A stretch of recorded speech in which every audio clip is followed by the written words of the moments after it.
কত হৃদয় বিদারক ঘটনা ছিল। ইব্রাহিম খলিলুল্লাহর বাবা আজর ঠাকুর সামনে আসতেছে, এমনি ইব্রাহিম আলাইহিস সালাতু ওয়াস সালাম কানতে কানতে বিভোর হয়ে গেছি, ডাক দিয়া বলে, ও আমার প্রাণের বাবা, জন্ম হওয়ার পরে আমি আমার মাকে দেখতে পাই নাই, এই পৃথিবীতে আমার আপন বলতে কেউ নাই, আপনিই ছিলেন আমার আপন, আপনি আমার জন্মদাতা বাবা। আজকে আমার লজ্জাস্থানের হেফাজতের দায়িত্ব ছিল আপনার, কিন্তু তা না করে আপনি আমাকে উলঙ্গ করবেন, এটা আমি ইব্রাহিম সহ্য করতে পারি না। এই কথা বলার পরেও আজর সামনে আগাইতেছে। চুরে শুনে না ধর্মের কাহিনী, আজর সামনে আগায়। যেমনি মাত্র আল্লাহর খলিল ইব্রাহিম আলাইহিস সালাতু ওয়াস সালামের লজ্জাস্থানের কাপড় সরাবে, মহান আল্লাহর কুদরতি অন্তরে জুস মেরে যায়। আল্লাহ ডাক দিয়া বলে, ও জিবরাইল, জান্নাত থেকে আমার বন্ধু ইব্রাহিম খলিলুল্লাহর জন্য পোশাক নিয়ে যাও। জোরে বলেন সুবহানাল্লাহ। ইব্রাহিম আলাইহিস সালাতু ওয়াস সালামের জন্য জান্নাত থেকে পোশাক নিয়ে আসা হলো। বাবা আজর কাপড় সরানোর সাথে সাথে জান্নাতি পোশাক জিবরাইল আলাইহিস সালাতু ওয়াস সালাম পরায় দিলেন। এমনি জিবরাইল আলাইহিস সালাতু ওয়াস সালাম ডেকে বলেন, ও ইব্রাহিম খলিলুল্লাহ, আপনার কি সাহায্যের কোনো দরকার আছে নাকি? আমি আল্লাহর পক্ষ থেকে এসেছি। ইব্রাহিম খলিলুল্লাহ ডাক দিয়া বলে, ও ভাই জিবরাইল, আমার তো তোমার কাছ থেকে সাহায্যের কোনো দরকার নাই, কারণ আমি যে পরীক্ষার ভিতরে আছি, আগুনের ভিতরে যে আমি পরীক্ষা দিব, এটা কি আমার আল্লাহ দেখতে পায় না? আমার আল্লাহই আমাকে বাঁচাবে। তুমি জিবরাইলের কাছ থেকে কোনো সাহায্য আমার দরকার নাই। এমনি আল্লাহ রাব্বুল আলামিন আগুনের পিছনে নোটিশ জারি করে দিলেন, কুলনা ইয়া নারু কুনি বারদাও ওয়া সালামান আলা ইব্রাহিম। আল্লাহু আকবার। হয়তো ফ্যান ছাড়েন, না হয় এসি ছাড়েন, গরম তো মানুষের কারণে বাড়তে আছে। হয়তো এসি ছাড়েন, না হয় ফ্যান ছাড়েন, দুইটাতে একটা করেন। আমার বানারা ভাইয়েরা, গভীর মনোযোগ।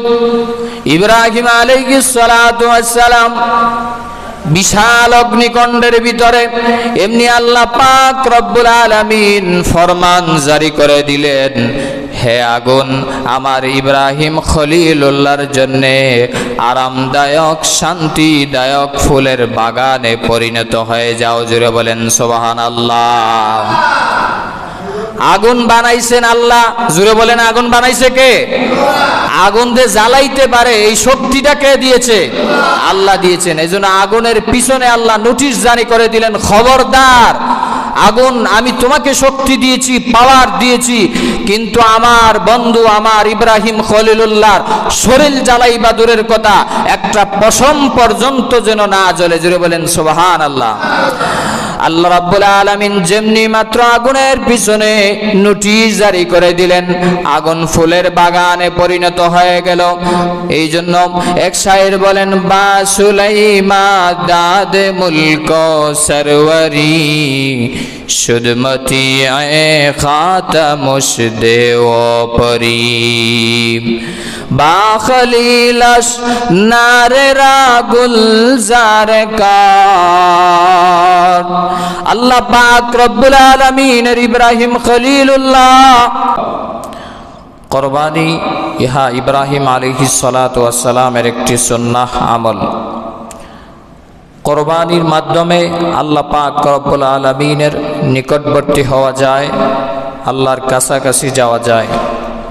ইসলামী শরীয়ত অনুযায়ী যতগুলা বিধান রয়েছে, অন্যতম একটি বিধান হচ্ছে কুরবানি করা।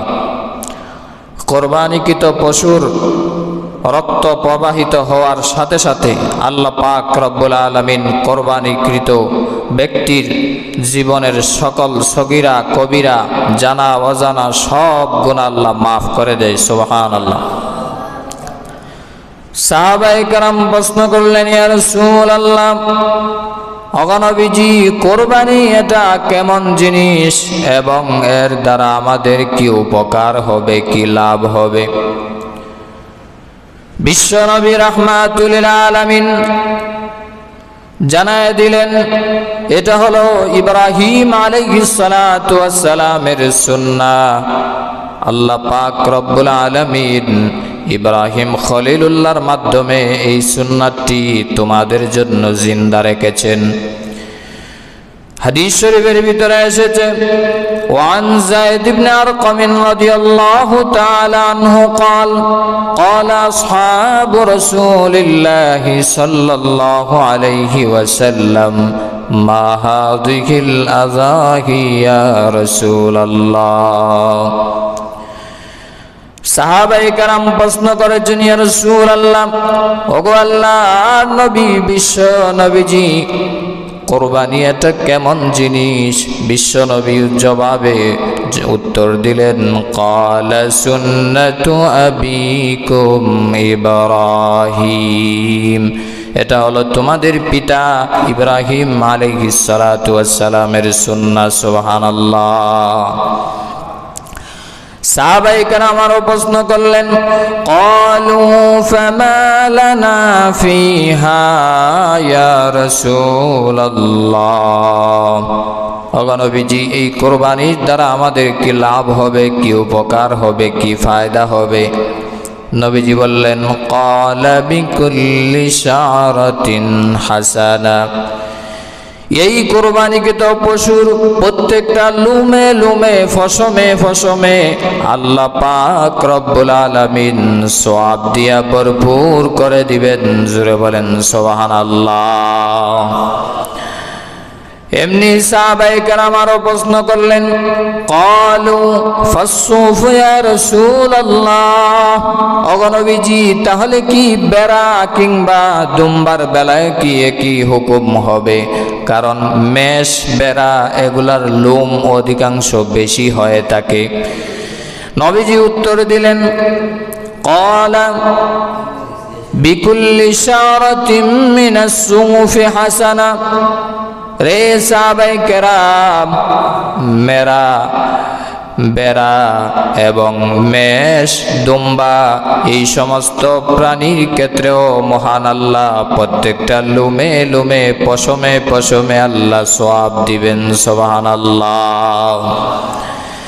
এই জন্য আমার বানারা ভাইয়ারা, ইব্রাহিম আলাইহিস সালাতু ওয়াস সালাম কর্তৃক একটি সুন্নাহ হলো কোরবানি, যা উম্মতে মুহাম্মাদীদের উপর মহান আল্লাহ ওয়াজিব করে দিয়েছেন। ইব্রাহিম আলাইহিস সালাতু ওয়াস সালাম যেই ত্যাগ স্বীকার করেছিলেন, যেই তিতিক্ষা স্বীকার করেছিলেন, যেই পরাকাষ্ঠা দেখিয়েছেন, আল্লাহর ভালোবাসার বহির্প্রকাশ দেখিয়েছেন, ইব্রাহিম আলাইহিস সালাতু ওয়াস সালাম এবং ছোট্ট সন্তান ইসমাঈল আলাইহিস সালাতু ওয়াস সালাম এবং হাজারা আলাইহাস সালাতু ওয়াস সালাম, এই তিনজন যেই আল্লাহকে ভালোবাসার ত্যাগ স্বীকার করেছেন, এটাই হলো আসল কোরবানি। এই ভালোবাসার বহির্প্রকাশ, এর স্মৃতি ধরে রাখার জন্য আল্লাহ কিয়ামত পর্যন্ত উম্মতে মুহাম্মাদীদের উপর কোরবানি নামক ইবাদত ওয়াজিব করে দিয়েছেন। সুবহানাল্লাহ। এই জন্য আমার বানারা ভাইয়েরা, ইব্রাহিম খলিলুল্লাহ আলাইহিস সালাতু ওয়াস সালাম আল্লাহর প্রেরিত একজন পয়গম্বর ছিলেন, যিনি দাপে দাপে অনেকগুলা পরীক্ষা দিয়েছেন আল্লাহর দরবারে। আল্লাহ বলেন, ও ইব্রাহিম খলিলুল্লাহ, তুমি যদি আমার বন্ধু হইতে চাও, তুমি যদি আমার দুস্থ হইতে চাও, তাহলে আমি তোমাকে অনেকগুলা পরীক্ষা নিব। পরীক্ষায় যদি পাস করো, তাহলে তোমাকে আমি ওয়াদা দিলাম, আমি মাওলায়ে পাক তুমি ইব্রাহিমের সাথে বন্ধুত্ব করব। ইব্রাহিম খলিলুল্লাহ জন্মই হয়েছেন একজন ঠাকুরের ঘরে, মূর্তি পূজারীর ঘরে। আল্লাহ সেই কথাই কোরআনে কারিমে উল্লেখ করে দিয়েছেন, ওয়াইদ ক্বালা ইব্রাহিমু লিআবিহি আযারা আতাত্তাখিযু আসনামান আলিহা। যার বাবা একজন মূর্তি পূজারী ছিলেন, যিনি মূর্তি বিক্রি করতেন, এই রকম একজন মূর্তি পূজারীর ঘরে ইব্রাহিম খলিলুল্লাহর জন্ম হয়েছে। বাবা মূর্তি বিক্রি করতেন। ইব্রাহিম আলাইহিস সালাতু ওয়াস সালামকে একদিন মূর্তি বিক্রি করার জন্য বাজারে পাঠাইলেন। ইব্রাহিম খলিলুল্লাহ তো আল্লাহর পয়গম্বর হবেন, নবী হবেন, এজন্য প্রথম থেকেই জানেন মূর্তি কোনোদিন মানুষের খোদা হইতে পারে না। যিনি আসমান জমিন এবং আমার মালিক, তিনি হলেন সকলের খোদা। ইব্রাহিম খলিলুল্লাহ তো আগের থেকেই জানেন। তারপরেও বাবার কথা রক্ষার্থে মূর্তিগুলা বাজারও নিয়ে যায়। যাওয়ার সময় তাফসীরের কিতাবের ভিতরে এসেছে, মূর্তিগুলাকে রশি দিয়া টান দেওয়া হয়, রশি দিয়া টেনে টেনে নখন বাজারে নিয়ে যায়।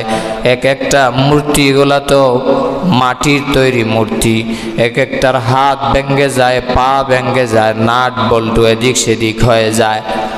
বাজারে নিয়ে যাওয়ার পরে বাজারের লোকেরা ডাক দিয়ে বলে, ও আজর পুত্র ইব্রাহিম, আমাদের খোদা এই মূর্তিগুলার এই অবস্থা কে করেছে? ইব্রাহিম খলিলুল্লাহ হাসে আর বলে, এই বাজারবাসীরা, তোমাদের খোদাকে জিজ্ঞাসা করো, কে তোমাদের খোদার হাত পা ভেঙে দিয়েছে?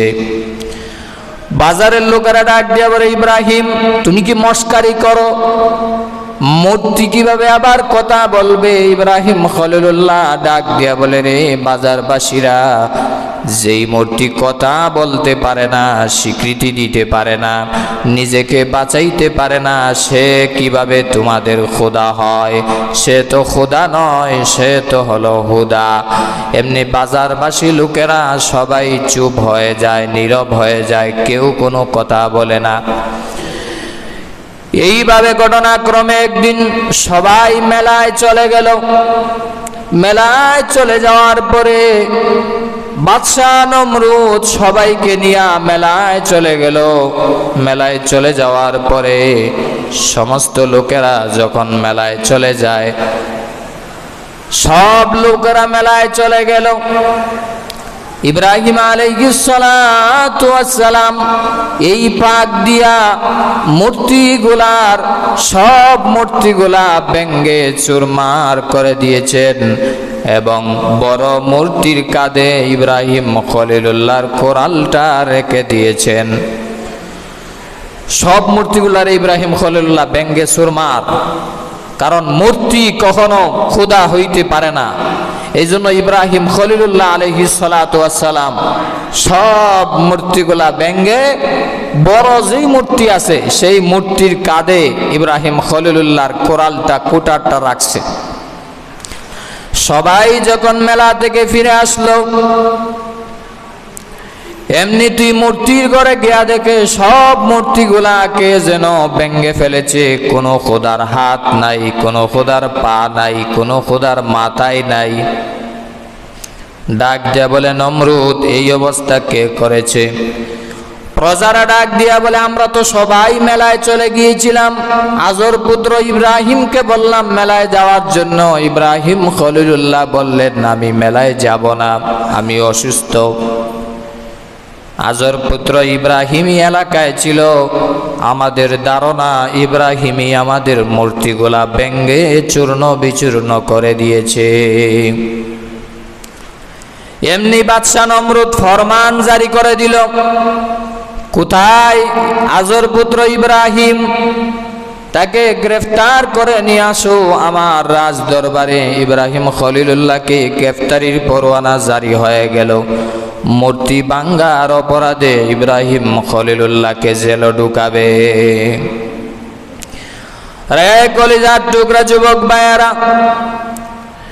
এই জন্য মূর্তি কখনো মুসলমানের প্রতীক হইতে পারে না।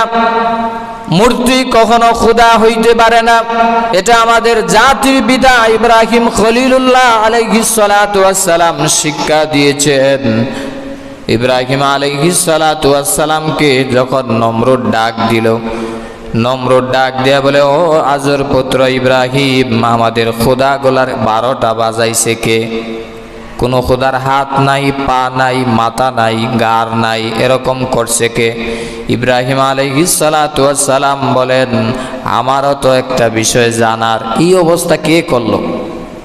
ইব্রাহিম খলিলুল্লাহ উল্টা আবার প্রশ্ন করছে নমরুদরে, আমি তো জানি না কে অবস্থা করেছে, আমারও তো প্রশ্ন, এই খোদাগুলার এই 12টা বাজাইল কে?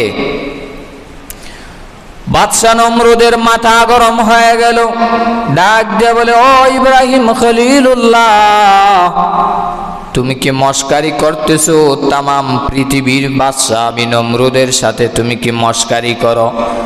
ইব্রাহিম নবী বলে, না নমরুদ, আমি মস্কারি করি না, যেহেতু তুমি তার পূজা করো, তাকে খোদা মানো, তাদেরকেই জিজ্ঞাসা করো কে তাদেরকে এই অবস্থা করেছে, অথবা যেই বড় খোদার কাঁধে কোরাল চড়ানো আছে সেই বড় খোদাকেই জিজ্ঞাসা করো কে তাদের এই অবস্থা করেছে। বাদশাহ নমরুদ ডাক দিয়ে বলে, ও ইব্রাহিম, আমাদের খোদা তো কথা বলতে পারে না, কে মেরেছে তাও বলতে পারে না, খাবার দিলে তাও খাইতে পারে না। ইব্রাহিম আলাইহিস সালাতু ওয়াস সালাম লক্ষ জনতার সামনে বললেন, ও তামাম পৃথিবীর বাদশাহ নমরুদ, যেই মূর্তি নিজের হাতে বানাইলা, যেই মূর্তি কথা বলতে পারে না, চলতে পারে না, আওয়াজ করতে পারে না, কেউ মারলে বাঁচাইতেও পারে না, এই আসমান জমিন লৌহ কলম এই মূর্তি কিভাবে বানাবে? আমি তো এমন মালিকের ইবাদত করি যেই মালিক কথাও বলতে পারে, নড়াচড়াও করতে পারে, যে আল্লাহ তোমাকেও বানাইছে, আমি ইব্রাহিমকেও বানাইছে। এজন্য মূর্তির পূজা ছাড়ো, এক আল্লাহর গোলামি হয়ে করার জন্য, এক আল্লাহর ইবাদত করার জন্য এক আল্লাহর উপর কালিমা পড়ে মুসলমান হয়ে যাও। সুবহানাল্লাহ। ইব্রাহিম আলাইহিস সালাতু ওয়াস সালাম যেমনি মাত্র কালিমার দাওয়াত দিলেন, উপস্থিত রাজমহলের সবাই মাথা গরম হয়ে গেল। নমরুদ এক পর্যায়ে ফরমান জারি করে দিল, কত বড় সাহস, আমাকে তার মালিকের কালিমার দাওয়াত দেয়, অথচ আমি তো তামাম পৃথিবীর খোদা, আমি তো বাদশাহ, আমার চাইতে বড় খোদা তো আর কেউ হইতে পারে না, সে কেন আমাকে আরেকজন খোদার কালিমার দাওয়াত দিল? এটা আমি কখনোই মানতে পারি না। নমরুদ ইব্রাহিম আলাইহিস সালাতু ওয়াস সালামকে মূর্তি ভাঙার অপরাধে শাস্তি দেওয়ার জন্য বিশাল অগ্নিকুণ্ড সাজাইল। তাফসিরে মাজহারিতে আল্লামা সানাউল্লাহ ফানিফতি রহমতুল্লাহি আলাইহি উল্লেখ করে দেয়, প্রায় 70 গজ গভীরতা ছিল যেই অগ্নিকুণ্ডের ভিতরে ইব্রাহিম আলাইহিস সালাতু ওয়াস সালামকে ফালাইছে। ইব্রাহিম আলাইহিস সালাতু ওয়াস সালামকে মারার জন্য বিশাল অগ্নিকুণ্ড সাজাইল, মূর্তি ভাঙার অপরাধে শাস্তি দেওয়ার জন্য। আমার বানারা ভাইয়েরা, তাফসিরে মাজহারির ভিতরে আল্লামা সানাউল্লাহ ফানিফতি রহমতুল্লাহি আলাইহি বলেন, প্রায় 30 হাত প্রশস্ত জায়গা নিয়া অগ্নিকুণ্ড সাজাইল, বিশাল আকারের অগ্নিকুণ্ড। মাসকে মাস লাকড়ি জমা করলো শুধুমাত্র আল্লাহর খলিল ইব্রাহিমকে আগুনে জ্বালানোর জন্য। নাউজুবিল্লাহ। রে কলিজার টুকরা যুবক ভাইয়েরা, দিলের কান লাগায় কথাগুলা শুনবা। আল্লাহ তার পেয়ারা খলিলকে কত বড় ভালোবাসতেন, কতগুলা কঠিন কঠিন পরীক্ষার সম্মুখীন হওয়া লাগছে আল্লাহর খলিল ইব্রাহিম আলাইহিস সালাতু ওয়াস সালামকে।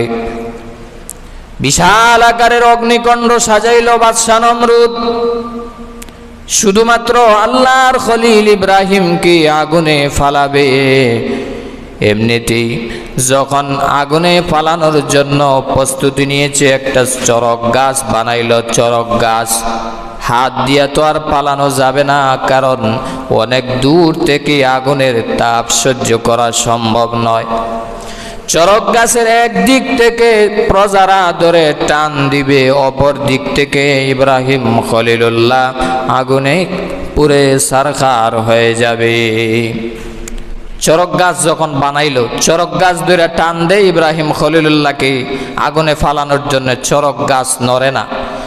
হাজার হাজার প্রজারা, পুলিশ, সেনাবাহিনী, বিডিআর, যত রকমের বাহিনী আছে সব বাহিনী মিলে চরক গাছে টান দেয়, কিন্তু চরক গাছ নড়ে না। মিস্টার ইবলিস কানে কানে এসে বলে, ও নমরুদ, চরক গাছ নড়বে না, কারণ আল্লাহ তৈরি রহমতের ফেরেশতারা চরক গাছে ধরে আছে। তামাম পৃথিবীর মানুষ টান দিলেও চরক গাছ নাড়াইতে পারবে না। সুবহানাল্লাহ। নমরুদ ডাক দিয়া বলে, ও মিস্টার ইবলিস, আমাকে তাহলে বুদ্ধি দাও, কি করতে পারি, কিভাবে চরক গাছ নাড়াইব?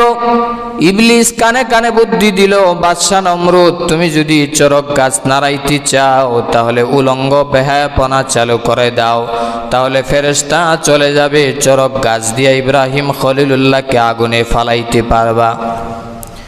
বেহায়াপনা চালু করে দিল, জিনা বেবিচার চালু করে দিল, যুবতী নারীদেরকে উলঙ্গ বেহায়াপনায় আগুনের চতুর্দিকে রাখে দিল। আর এই সমস্ত পতিতা মেয়েদের কপালে এক একটা করে টিপ লাগায় দিল। আর ওই বেশ্যা পতিতা নারীদের টিপ আজ মুসলমানের মেয়ের কপালে আছে না নাই?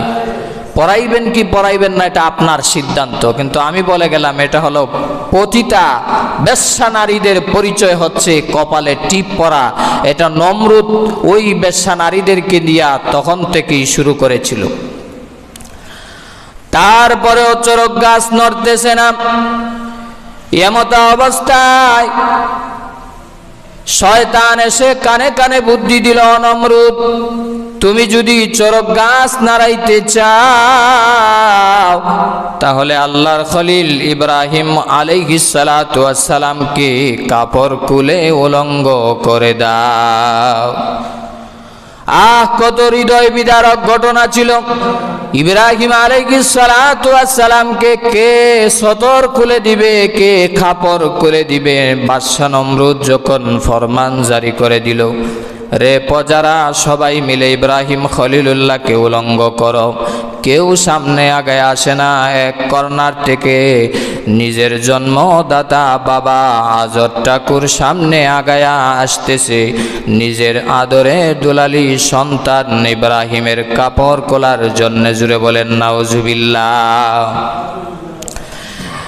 ইব্রাহিম খলিলুল্লাহর বাবা আজর ঠাকুর সামনে আসতেছে, এমনি ইব্রাহিম আলাইহিস সালাতু ওয়াস সালাম কানতে কানতে বিভোর হয়ে গেছি। ডাক দিয়া বলে, ও আমার প্রাণের বাবা, জন্ম হওয়ার পরে আমি আমার মাকে দেখতে পাই নাই।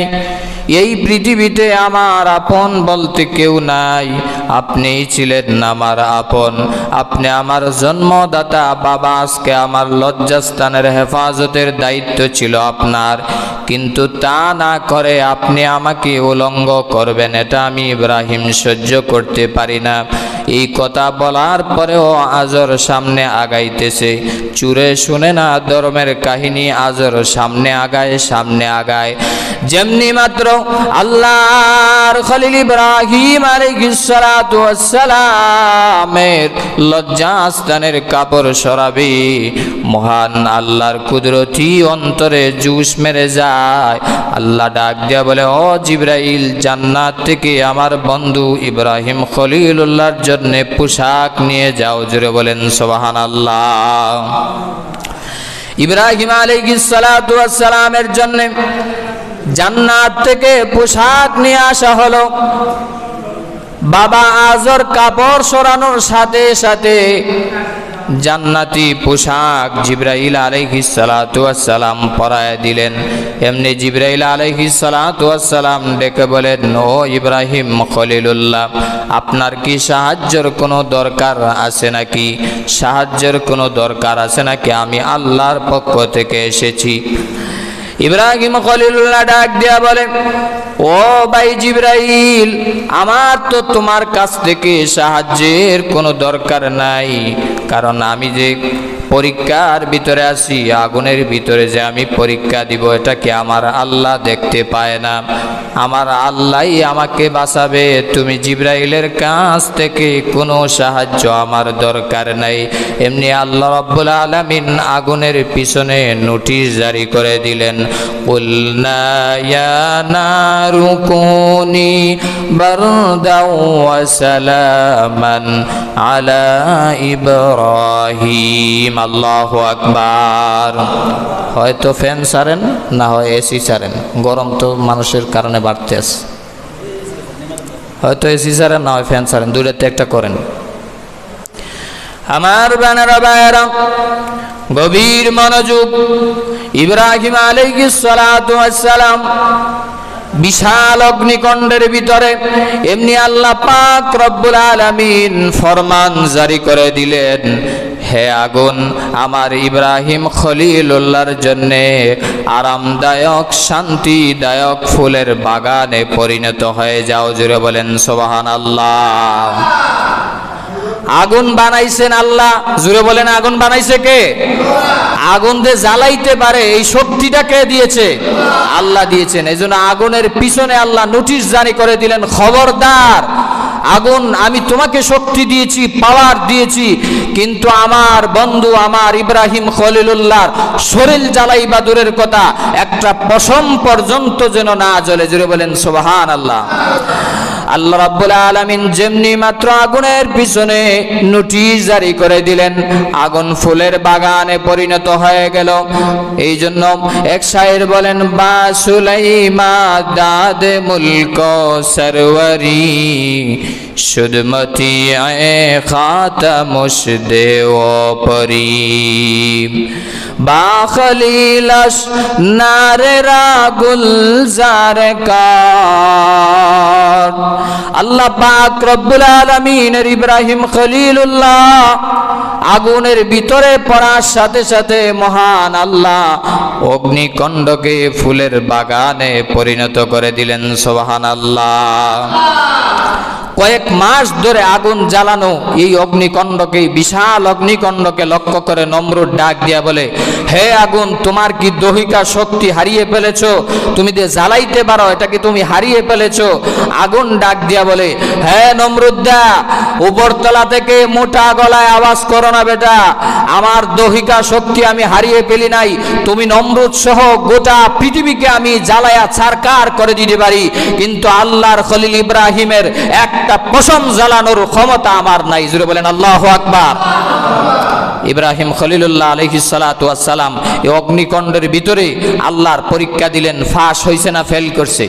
আরো জোরে বলেন, পাস করছে না ফেল করছে?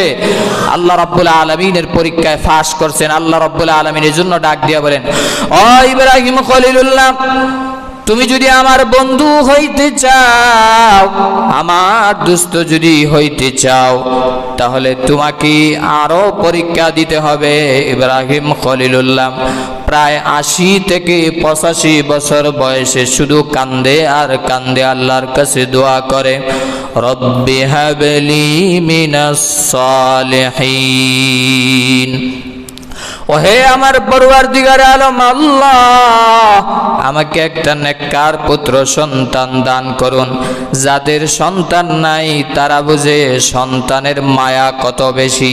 জোরে বলেন ঠিক না বেঠিক? ইব্রাহিম আলাইহিস সালাতু ওয়াস সালাম আল্লাহর পয়গম্বর, আল্লাহর প্রেরিত নবী, তারপরও সন্তান হয় না। একাধারে ৮০ থেকে ৮৫ বছর শুধু কাঁদতেছেন আর কাঁদতেছেন। রব্বি হাবলি মিনাস সালিহিন, ওগো আল্লাহ আমাকে নেককার পুত্র সন্তান দান করুন। ইব্রাহিম আলাইহিস সালাতু ওয়াস সালামের দোয়া মঞ্জুর করে আল্লাহ রাব্বুল আলামিন জিবরাইলের মারফতে জানায় দিলেন, ফাবাশশারনাহু বিগুলামিন হালিম। ও আমার খলিল ইব্রাহিম, তোমার একটা নেককার পুত্র সন্তানের সুসংবাদ গ্রহণ করো, সে হবে ধৈর্যশীল সহনশীল সন্তান। জোরে বলেন সুবহানাল্লাহ। তার নাম রাখবা ইসমাঈল। নাম কি? ইসমাঈল। আল্লাহ পাক রব্বুল আলামিন এই বৃদ্ধ বয়সে ইব্রাহিম খলিলুল্লাহর দোয়া মঞ্জুর করলেন এবং নেককার ফুটফুটে সুন্দর একটা সন্তান দিলেন। এত বছর বয়স হওয়ার পরে যার সন্তান হয়, এমনিতেই মা বাবা সন্তানের জন্য কত মায়া, কত মমতা, কত স্নেহ, কত ভালোবাসা, যারা আমরা মা বাবা আছি তারাই একমাত্র বুঝতে পারি।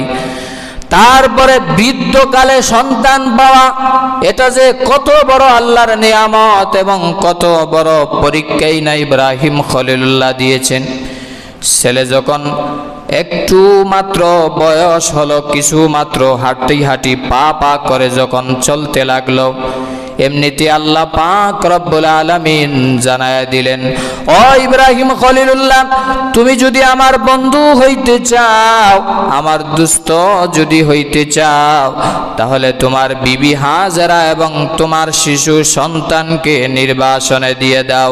গায়রি জি জারইন ইনদা বাইতিকাল মুহাররম, এমন জায়গায় নির্বাসন দাও যেখানে কোনো পানি নাই, খাবার নাই, মানুষের বসবাস নাই, এমন জায়গায় তোমার সন্তান এবং বিবিকে নির্বাসন দিয়ে দাও।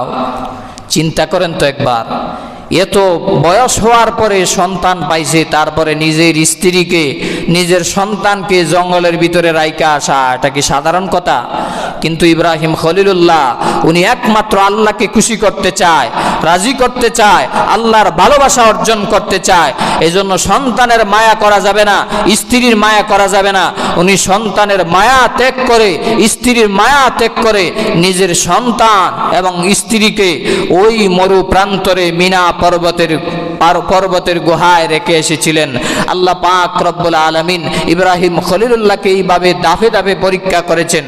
যেমনি মাত্র ইব্রাহিম আলাইহিস সালাতু ওয়াস সালাম স্ত্রী এবং সন্তানকে রেখে আসতেছে, এমনি হাজেরা আলাইহাস সালাতু ওয়াস সালাম ডাক দিয়ে বলে, ও প্রাণের স্বামী, কোথায় রেখে যাও? যেখানে মানুষের কোনো বসবাস নাই, পানি নাই, খাবার নাই, হয়তো কয়েকদিন চলে গেলে আমাদের খাবারও শেষ হয়ে যাবে। আমাদেরকে কোথায় রেখে চলে যাচ্ছ? ও আল্লাহর খলিল ইব্রাহিম, আপনি কি নিজের মতে এখানে রেখে যাচ্ছেন, না আল্লাহর ইচ্ছা এখানে রেখে যাচ্ছেন? ইব্রাহিম খলিলুল্লাহর কলিজাটা ফেটে যাচ্ছে, কারণ এত বয়স হওয়ার পরে একজন সন্তান পাইছে, আবার নিজের স্ত্রীকে রেখে যাচ্ছে, ওনার মুখ দিয়ে কোনো কথা আসতেছে না। উনি শুধু আঙ্গুল দিয়া আকাশের দিকে ইশারা করে বলতে চাইলেন, আমার মালিক আমাকে পরীক্ষা করতেছে, আমি বিলম্ব করতে পারবো না, আমি চলে গেলাম, এটা আল্লাহর পক্ষ থেকে অর্ডার। হাজেরা আলাইহিস সালাতু ওয়াস সালাম ডাক দিয়ে বলে, ও প্রাণের স্বামী আমার,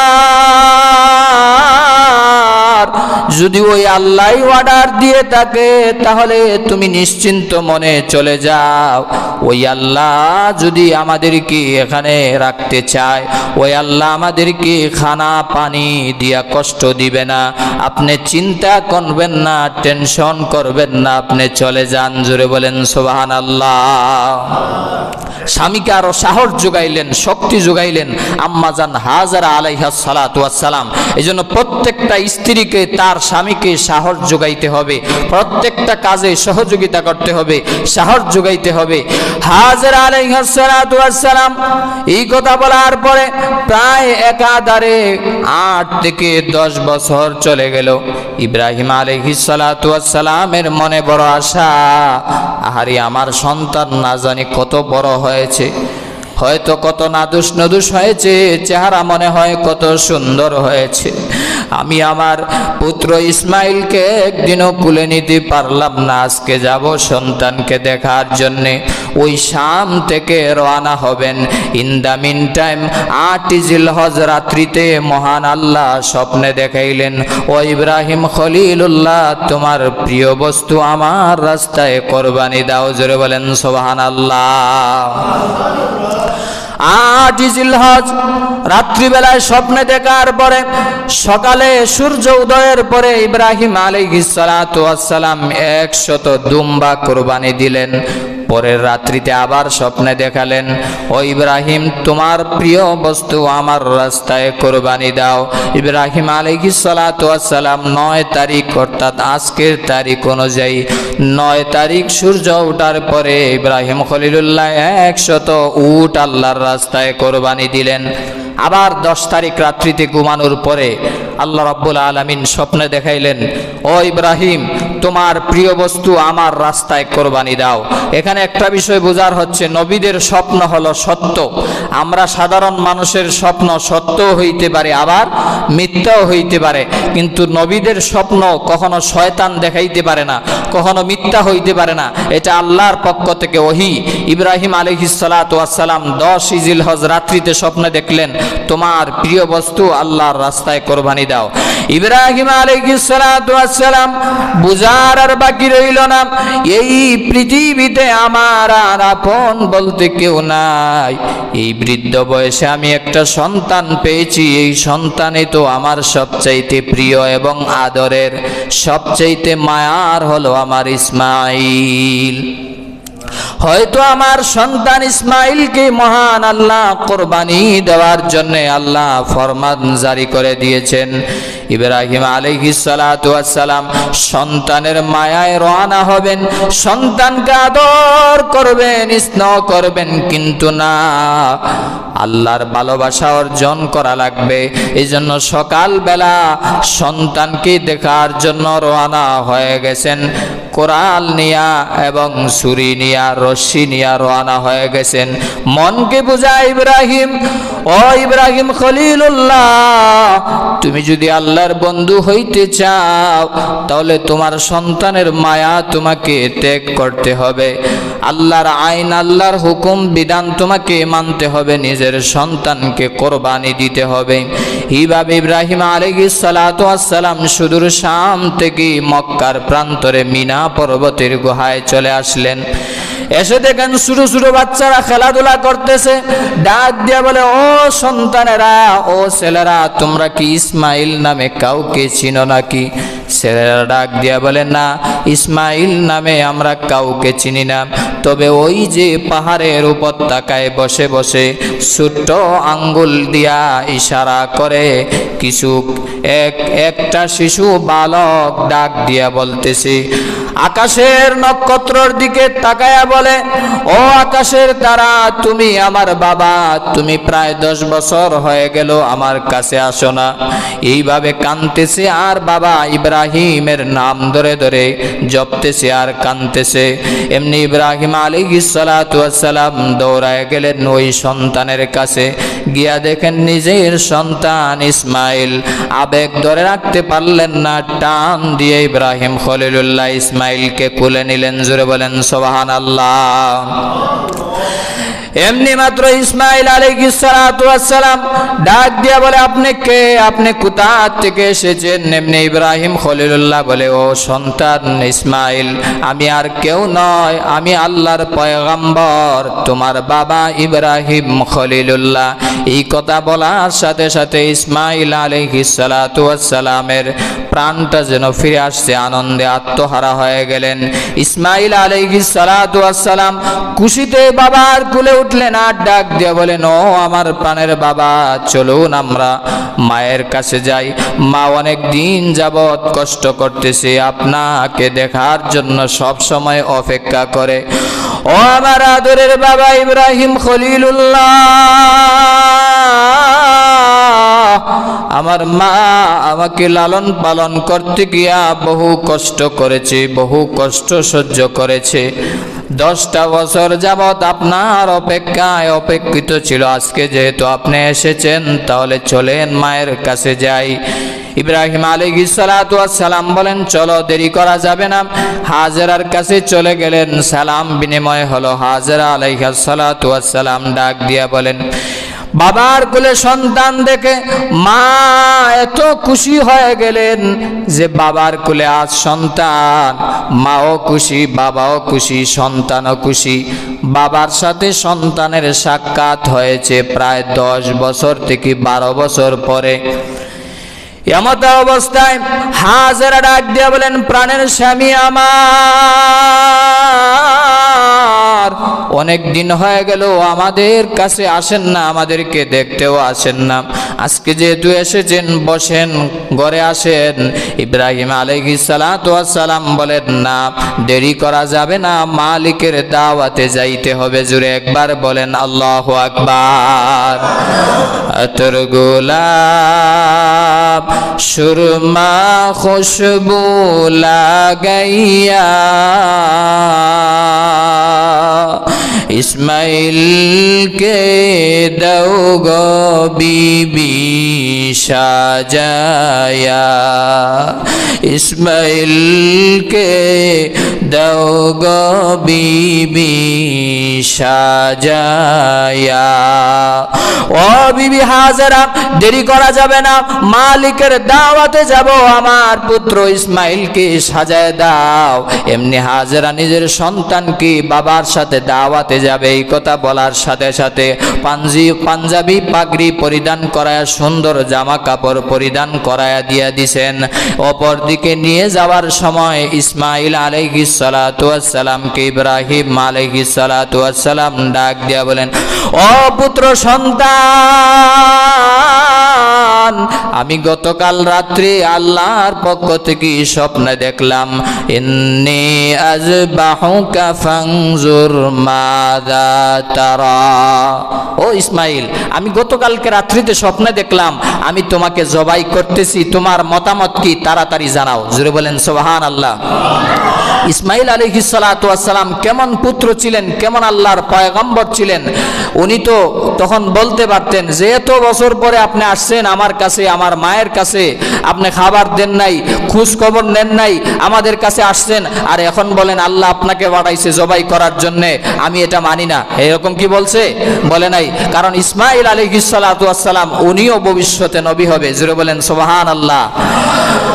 আমার বানারা ভাইয়েরা কত সুন্দরভাবে উত্তর দিয়ে দিলেন, ক্বালা ইয়া আবাতি ফাআল মা তু'মার সাতাজিদুনি ইনশাআল্লাহু মিনাস সাবিরিন। আল্লাহু আকবার।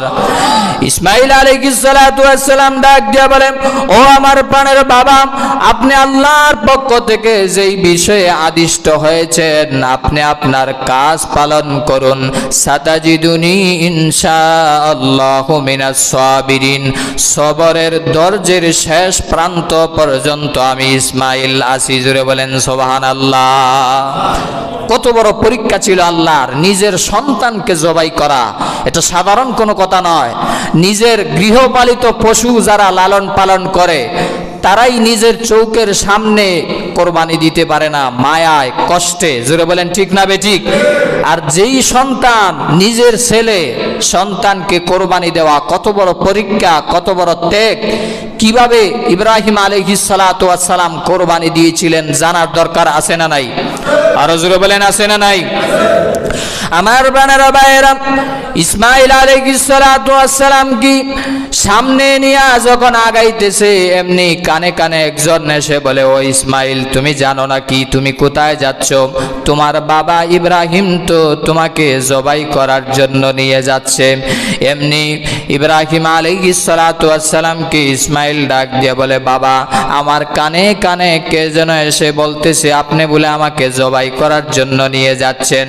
ইব্রাহিম আলাইহিস সালাতু ওয়াস সালাম বলেন, এটা শয়তান, তাড়াতাড়ি কঙ্কর মারো। আমার বানারা ভাইয়েরা, এই যে ইসমাইল আলাইহিস সালাতু ওয়াস সালাম কচি আঙ্গুল দিয়া কঙ্কর মেরেছিলেন, পাথর মেরেছিলেন শয়তানের উপরে, আমার আল্লাহর এত পছন্দ হয়ে গেল, আল্লাহ ডাক দেয়া বলে, রে পৃথিবীর হাজিরা, তোমরাও হজে আসার পরে আমার ইসমাইলের মতো যদি কঙ্কর নিক্ষেপ না করো, তোমাদের হজও আমি আল্লাহ কবুল করব না। আল্লাহু আকবার। ইসমাইল আলাইহিস সালাতু ওয়াস সালাম কি যেই মাত্র শয়তান প্রতারণা দিয়ে পারে নাই, এমনি চলে গেছে হাজেরার কাছে। ও হাজেরা, তুমি জানো না কি তোমার সন্তানকে আজ জবাই দেওয়া হবে, কোরবানি দেওয়া হবে? হাজেরা ডাক দিয়া বলে, তুমি কে, কোথা থেকে এসেছো? বাবা কোনোদিন নিজের সন্তানকে জবাই করতে পারে না। হাজেরা আলাইহিস সালাতু ওয়াস সালাম উত্তর দিলেন। এমনি শয়তান ডাক দিয়া বলে, ইব্রাহিম পারে, কারণ ইব্রাহিম তার আল্লাহর পক্ষ থেকে হুকুম এসেছে, ফরমান এসেছে। হাজেরা আলাইহিস সালাতু ওয়াস সালাম ডাক দিয়া বলেন, ও শয়তান, ও মিস্টার ইবলিস, তুমি শুনে নাও, যদি আল্লাহর পক্ষ থেকে এই হুকুম হয়ে থাকে তাহলে এক ইসমাইল কেন, এরকম 100 ইসমাইলকে জবাই করার জন্য আমি মা হাজেরাও রেডি আছি। জুড়ে বলেন সুবহানাল্লাহ। এই ভালোবাসার বহিঃপ্রকাশ হচ্ছে কুরবানি, এই ভালোবাসার বহিঃপ্রকাশ হচ্ছে হজ। এই যে গতকালকে প্রায় 15 লক্ষ মানুষ হজ করলো, এটা ইব্রাহিম আলাইহিস সালাতু ওয়াস সালামের ভালোবাসার বহিঃপ্রকাশ, হাজেরা আলাইহিস সালাতু ওয়াস সালামের ভালোবাসার বহিঃপ্রকাশ। যে ছোট্ট সন্তান কিভাবে আল্লাহর হুকুম পালন করার জন্য রাজি হয়ে গেল। আমরা তো নিজের সন্তানকে আল্লাহ জবাই করার জন্য অর্ডার দেয় নাই, আমরা সাধারণ মাত্র আল্লাহ বলেন এত বড় পরীক্ষা তোমরা দিতে পারবা না, বেশির থেকে বেশি না একটা ছাগলই দিয়ে দাও আমার রাস্তায়, বেশির থেকে বেশি তুমি একটা গরুই আমার রাস্তায় কোরবানি দাও। তবে কোরবানি দেওয়ার ক্ষেত্রে নিয়তটা সহি হওয়া লাগবে। জোরে বলেন ঠিক না বেঠিক? কোরবানি কবুল হওয়ার জন্য কতগুলো শর্ত আছে, এর ভিতরে 1 নাম্বার শর্ত হলো নিয়তকে সহি শুদ্ধ করা। আপনার নিয়ত সহি শুদ্ধ হওয়া লাগবে। আল্লাহ পাক রব্বুল আলামিন কিন্তু ইসমাইল আলাইহিস সালাতু ওয়াস সালামের মাথা চায় নাই। আল্লাহ রব্বুল আলামিন ইসমাইল আলাইহিস সালাতু ওয়াস সালামকে কুরবানি দেন কিনা, আল্লাহর প্রতি ভালোবাসা আছে কিনা, এটা আল্লাহ পরীক্ষা করতে চেয়েছেন। পরবর্তীতে ইসমাইলের পরিবর্তে আল্লাহ জান্নাতি দুম্বা দিয়ে দিয়েছিলেন। এই ঘটনা আমরা ইনশাআল্লাহ আগামীকাল ঈদের মাঠে শুনব। তো 1 নাম্বার কোরবানি কবুল হওয়ার জন্য শর্ত হলো নিয়তকে সহি শুদ্ধ করে নেওয়া। অনেকে আজকাল আমরা কোরবানি দেই কিন্তু নিয়তের ভিতরে গড়বড়, আমরা হারাম টাকা দিয়া কোরবানি দেই। আছে না নাই? আরো জোরে বলেন, আছে না নাই? কোরবানির ফজিলত শুনতে শুনতে এমন অবস্থা হয়েছে, ওই যে এক লোক পাগড়ির ফজিলত শুনছে, পাগড়ির পড়তে পারলে 1 রাকাতে 70 রাকাত নামাজের সওয়াব পাওয়া যায়। এই ফজিলতের ওয়াজ যখন শুনছে, নামাজের সময় হয়েছে, মসজিদে আসছে কিন্তু তাকায় দেখে পাগড়ি নাই। এখন কি করব? ফজিলতের ওয়াজও তো শুনছে, সওয়াবেরও তো দরকার আছে, দেখে লঙ্গি আছে পরনে, পরবর্তীতে লঙ্গি খুলা পাগড়ি পরিধান করছে। এখন আপনারাই বলেন তো, লঙ্গি খুলে যে পাগড়ি পরছে এটা কি পাগড়ির সওয়াব পাবে? আরো জোরে বলেন, পাবে? হারাম টাকা দিয়া, সুদের টাকা দিয়া, ঘুষের টাকা দিয়া, কিস্তির টাকা দিয়া, লোনের টাকা দিয়া কোরবানি করতে পারো, বিন্দু মাত্র সওয়াব আপনার আমল নামায় হবে না। ঠিক না বেঠিক? আওয়াজ কমে গেছে দেখছেন, জোরে বলেন ঠিক না বেঠিক? এই জন্য ইব্রাহিম খলিলুল্লাহর 1 নাম্বার সুন্নত যদি কেউ মানতে চাও, কোরবানি যদি সহি শুদ্ধ করাইতে চাও, আল্লাহর ভালোবাসা যদি অর্জন করতে চাও, নিয়ত সহি শুদ্ধ করার দরকার আছে না নাই? আরো জোরে বলেন, আছে না নাই? কোরবানি কবুলের 4টা শর্ত। 1 নম্বরে নিয়তকে সহি শুদ্ধ করে নেওয়া, আমি একমাত্র আল্লাহকে রাজি খুশি করার জন্য আমি আমার এই টাকা দিয়া, সামর্থ্য দিয়া আমি পশুকে জবাই করব, কারণ আল্লাহ পাক রব্বুল আলামিন বলেছেন ফাসাল্লি লিরাব্বিকা ওয়ানহার। ওগো নবীজি, আপনি নামাজ আদায় করুন এবং কোরবানি করুন একমাত্র আল্লাহকে সন্তুষ্ট করার জন্য। জোরে বলেন, কাকে সন্তুষ্ট করার জন্য? আল্লাহকে সন্তুষ্ট করার জন্য। আমরা এখন আল্লাহকে সন্তুষ্ট করার জন্য কোরবানি করি না, ফ্রিজ ভর্তি গোশত রাখার জন্য কোরবানি করি, যদিও আপনাদের এলাকায় নাই, অন্য এলাকাতে আছে না নাই? আরো জোরে বলেন, আছে না নাই? এই জন্য 1 নাম্বার হচ্ছে নিয়তকে সহিশুদ্ধ করে নেওয়া, নিয়তের ভিতরে কোনো গড়বড় থাকা যাবে না।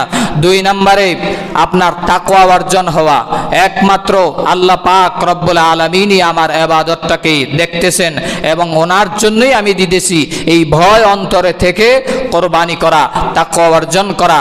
তারপরে হচ্ছে ইখলাসের নিয়তে দেওয়া, একনিষ্ঠভাবে দেওয়া, কাউকে রাজি খুশি করার জন্য নয়, একমাত্র আল্লাহকে রাজি খুশি করার জন্য। 4 নাম্বার কোরবানি কবুলের শর্ত হচ্ছে হালাল টাকা দিয়ে কোরবানি দেওয়া, না হারাম টাকা দিয়া, হালাল টাকা দিয়ে কোরবানি দিবেন। খবরদার যারা অংশীদার, যারা ভাগীদারে কোরবানি দিবেন, যারা অংশীদার আছে, যারা ভাগীদার আছে, তাদের প্রত্যেকের টাকা যেন হালাল হয়। যদি একজনের টাকা হারাম হয়, 5 জন, 6 জন, 7 জন সকলের কোরবানি বাতিল হয়ে যাবে। এজন্য সাবধান, হালাল টাকা দিয়ে কোরবানি করবেন। আল্লাহ আমাদের সবাইকে সঠিকভাবে আমরা যেন কোরবানি করতে পারি। আল্লাহ পাক রব্বুল আলামিনের এই কুদরতি ভাবে আল্লাহ পাক রব্বুল আলামিন আমাদেরকে যে আমানত দিয়েছেন, যে ইবাদত আমাদেরকে দিয়েছেন, আমরা যেন সঠিকভাবে আদায় করতে পারি। আল্লাহ যেন তৌফিক দেন। সবাই বলেন আমিন। ওয়া আখিরু দাওয়ানা আলহামদুলিল্লাহ।